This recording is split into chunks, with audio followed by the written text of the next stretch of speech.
If there's one thing I remember about my father, it's how supportive he was of me throughout my life. After my mother was killed in a car accident when I was 6, my father raised me as a single dad. Although we were quite wealthy because my dad was a record producer, he remained very involved in my upbringing despite his busy schedule. I admit I was not always the easiest kid to manage and we went through our share of nannies, but my dad was a strict disciplinarian and kept me on the straight and narrow. Despite being strict, he was always fair and allowed me to pursue any interest I had as long as it was legal. Growing up, I was very interested in sports and tried out one year for a spot on the football team. Now, the chances of my making the team were slim and my father knew it. I have always been a small, skinny guy, and as I look back I would probably been better suited for some other sport that involved less physical contact. In spite of this and his lack of interest in sports, my dad spent all of his free time practicing with me and getting me ready for tryouts. Even though my father was more interested in arts and music, he was still a pretty athletic guy and would play the occasional pickup game with me or take me to Lakers and Dodgers games. With his help, I got a spot on the roster as a kicker, but only got a few minutes of playing time when the starting kicker was injured at the end of the season. In my senior year of high school, I got my girlfriend pregnant on prom night. Her parents, who never really approved of me, kicked her out of the house and stopped communicating with her. Soon after, they moved away without leaving her their new phone number or address. Fortunately for both of us, my father took her in and even supported her through college after the baby was born. While my grades weren't good enough to get into a good college, Ella was an athlete and honors student and graduated with her pick of colleges. She ended up going to UCLA in order to stay close to home. I took some college courses online, but mostly I was a stay-at-home dad. My father loved being a grandfather, and when he wasn't working he would spend as much time with my son, Peyton, as possible. Life continued on like this for several years. Since my family had a lot of money and Ella found a well-paying job after earning her MBA, I continued to be a stay-at-home dad.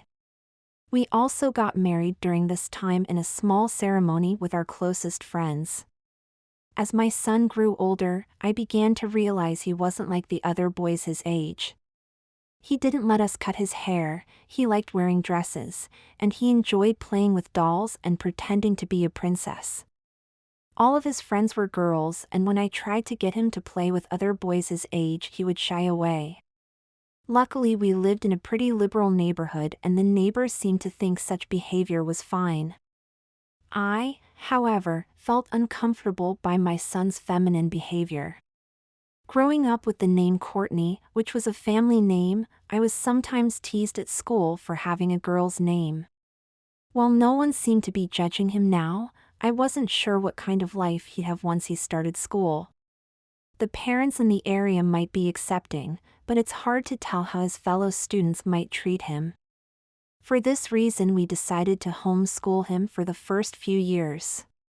Thinking this might be a phase, we thought we would wait for him to outgrow this before enrolling him in school. When I was 25, my life took a tragic turn. My father, who had never been a very healthy eater and would enjoy the occasional drink and cigar, suffered a heart attack and passed away a few months later. I was heartbroken and forced to continue my father's company on my own. Not knowing much about the industry, I hired professionals to run the day-to-day and only made occasional visits to ensure the company was being run correctly in my father's absence. During this time, I mostly stayed at home, grew out my hair, and grew a beard. My wife hated the beard, but knowing my pain put up with my sloppy appearance. Also, we began to realize our son may not have just been going through a phase. When he turned 9, he asked for a princess party with princess makeovers, and he also began showing interest in the son of the lesbian couple that lived down the street. I often found them on play dates together playing house. My son would play the wife and hold the boy's hand and kiss him on the cheek. While I didn't have anything against people who were gay or transgendered, I never expected my son would be possibly one or both. While Ella didn't seem to mind, she could tell I felt somewhat uncomfortable whenever I saw my son acting girly or kissing the neighbor boy. One night in early October, when Peyton was 12, Ella and I discussed our Halloween plans while lying in bed. "So Halloween is coming up and I have to go out of town on business again," Ella said. "Do you think you can take Peyton to the Halloween party?" "Yes, I suppose," I replied while watching SportsCenter. "Did he already pick out his costume?" "He did," Ella replied hesitantly, "and since I won't be able to take him this year, he was wondering if you could dress up with him instead." "What does he want me to dress up as?" I asked, turning my attention away from the TV. "Well, since he's dressing up as Dorothy, he was wondering if you'd dress as Glinda," she replied. We actually got the costumes before I knew I would have to go out of town. The Glinda costume is kind of sexy, but not too revealing. "I don't know," I responded. "I've gotten used to the fact that Peyton likes to dress like a girl, but I think I'll find a scarecrow costume or something instead." We went to sleep and I didn't think much about Halloween again until a few days later. While watching some family videos, I began to think back to all of the things my dad did with me. Watching him in the videos, I could tell that while he really didn't share all of my interests, he was always there to support me.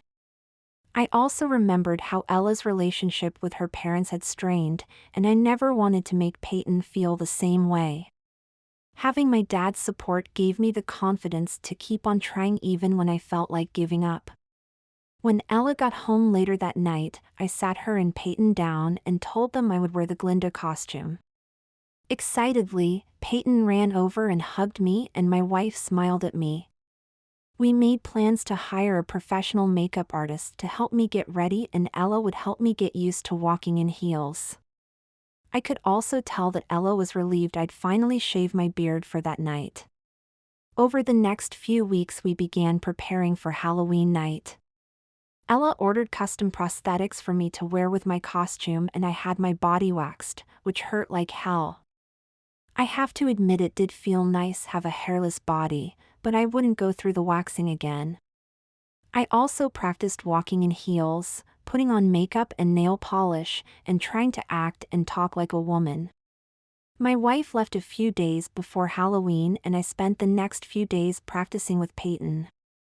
Having not spent a lot of time with Peyton recently, it was nice getting to spend some time together. Peyton seemed very natural as a girl and had even become quite pretty. While we didn't allow him to wear a lot of makeup, he was pretty good at putting it on, and I could tell he'd been sneaking lessons from some of the older girls in the neighborhood. "Dad?" he asked hesitantly as we got ready a couple days before the party. "Yes, son?" I responded. "I know you aren't really comfortable with all of this and are only dressing to support me," he stated, "but do you think we could spend a day together as girls?" "I suppose," I said, "it will save time having to get ready before the party." The next day, the makeup artist came over and helped me attach all of the prosthetics, styled my hair, and helped me with my nails and makeup.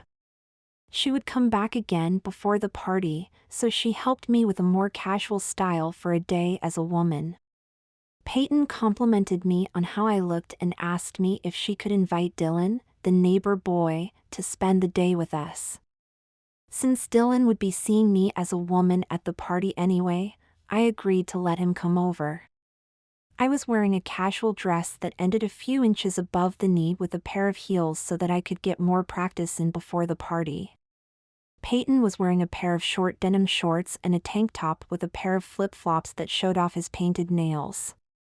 We both had pretty feminine bodies and features, and anyone who saw us would think we were just a pretty mother and daughter. It was a bit of a blow to my ego that I looked so much better as a woman, but I decided to just go along with it and enjoy getting to know Peyton better. When Dylan came over, he hugged Peyton and gave him a kiss on the cheek. Peyton took his hand and led him over to me for a proper introduction. While I had known Dylan since he was born, Peyton wanted to properly introduce him as his boyfriend. Having seen this coming, I responded courteously and Dylan nervously told me that I looked very pretty. I thanked him and we went to the kitchen to have some lunch. As I watched Dylan and Peyton together, I had to admit they made a cute couple and that Dylan was a very nice boy. I learned that Dylan was into sports and was learning to play the guitar. I wasn't sure if he was attracted to boys or if he viewed Peyton as a girl, but I decided not to press the issue at the time. After lunch, Peyton convinced me to take them to the mall. I hadn't left the house dressed as a woman up to this point and was nervous about how I would do in public. Peyton told me I passed very well and that I would do fine as long as he called me Mom and I referred to him as my daughter. Reluctantly, I grabbed one of Ella's purses and packed it with my cell phone, keys, some makeup, a pair of Ella's sunglasses, and one of Ella's wallets packed with my license, some money, and my credit and debit cards. Since my name is Courtney, I wouldn't have much trouble using my cards while dressed as a woman. When we got to the mall, Peyton and Dylan walked in confidently holding hands. I, however, was more cautious until I realized that everyone seemed to think I was a woman and even caught several guys checking me out. By the time we reached the first store, I was feeling more comfortable and soon felt like a mom out for the day with her daughter. As the day went on, I watched as Peyton picked out and tried on different clothes and shoes and tried them on for Dylan and me. At times he would ask me my opinion on stuff, and despite my lack of knowledge on female fashion, he seemed to like some of my choices. After buying some stuff for him, they convinced me to buy a few things for myself. I knew I would never use any of it, but since I was the same size as my wife, I could give what I bought to her. I ended up buying a couple dresses and skirts, a few blouses, a swimsuit, several styles of shoes, and a few things from Victoria's Secret. Throughout the day, people would tell me how pretty my daughter was and that I was a lucky mom, or that my daughter was lucky she got my looks. I thanked them and I must admit the compliments felt pretty nice. After shopping for several hours, we went home and changed into our swimsuits. Dylan put on a pair of swimming trunks and Peyton put on a one-piece suit that was appropriate for a girl his age. My suit, however, was a two-piece that showed off my feminine figure and left little to the imagination. My prosthetics were very realistic, and with my long blonde hair I must have looked like some kind of model or actress. We continued to refer to each other as mother and daughter, and Dylan called Peyton his girlfriend. I began to realize that Peyton might be transgendered, but I would not pressure him to make any decision until he came to us and discussed it. If he did decide to get hormone treatments and permanently become a girl, I would be proud to have him as my daughter. We spent some time at the pool and ordered a pizza for dinner.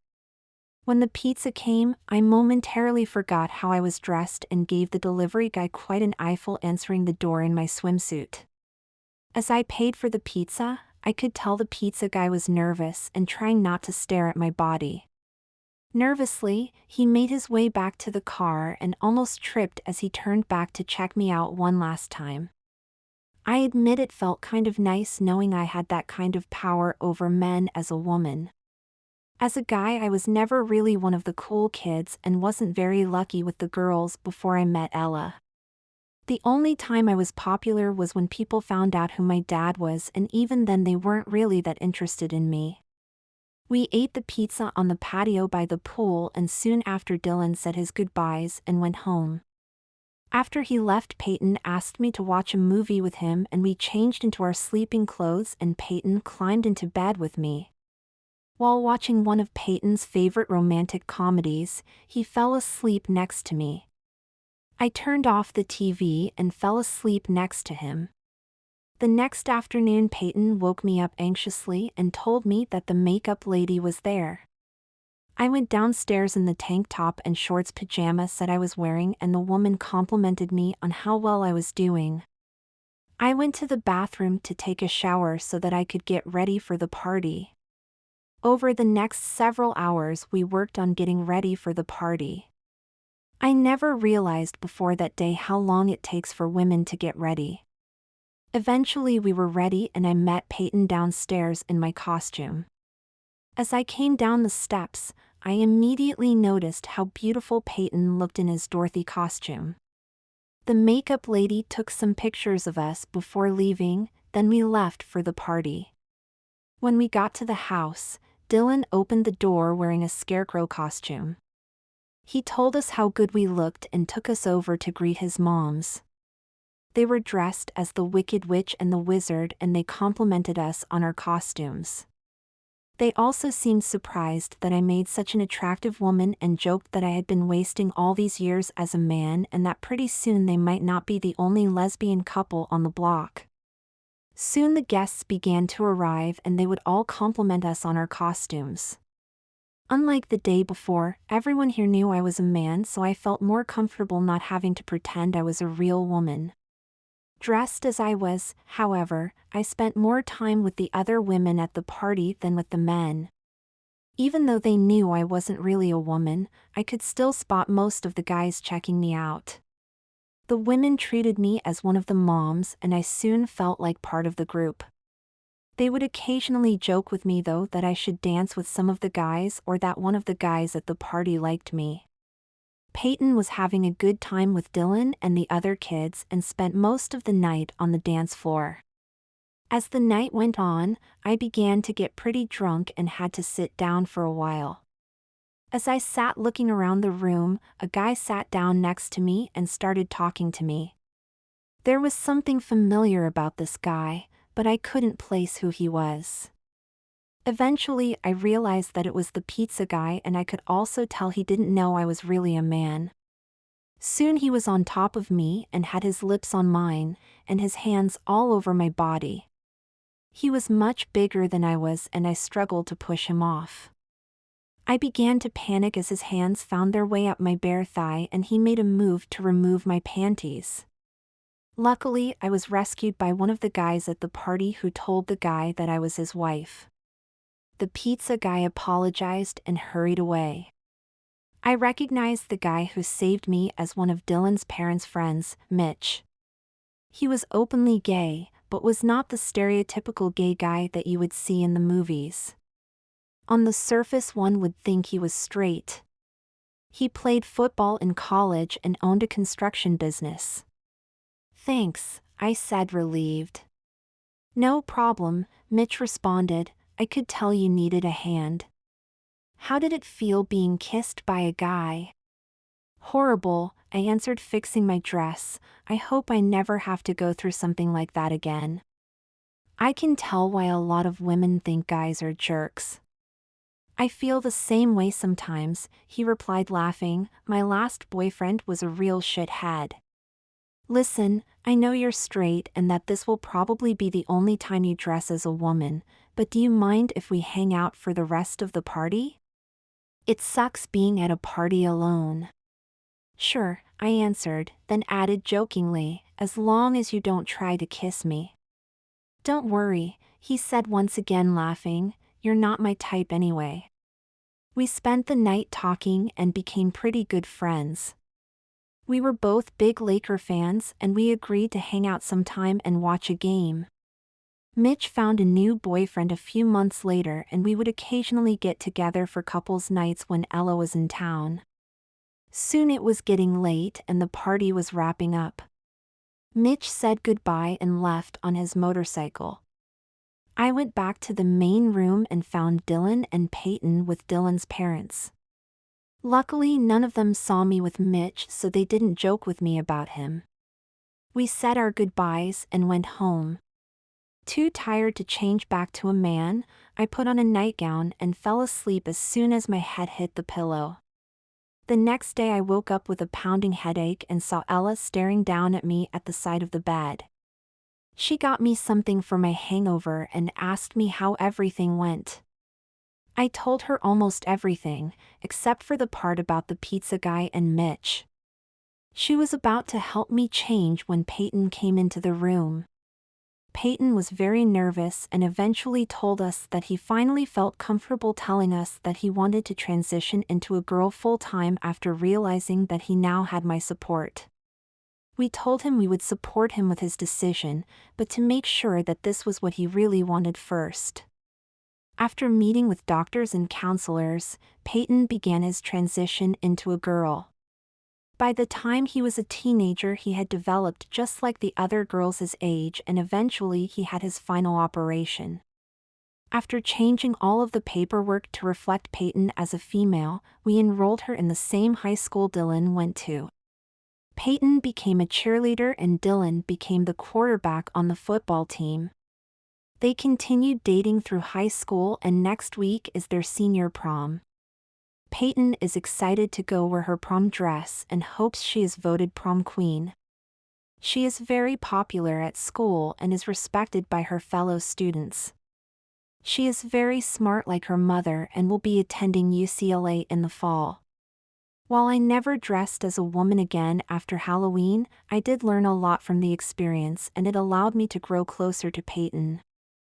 I also enrolled in more college courses and eventually earned my degree. I have since taken a more active role in my father's company and have even signed a few artists with Peyton's help. Most of them were young male singers that Peyton had a crush on, but I also signed some artists that I liked. Each day I remember what my father taught me, and as I pass my father's picture in the lobby at work, I only pray that he is proud of the father I have become.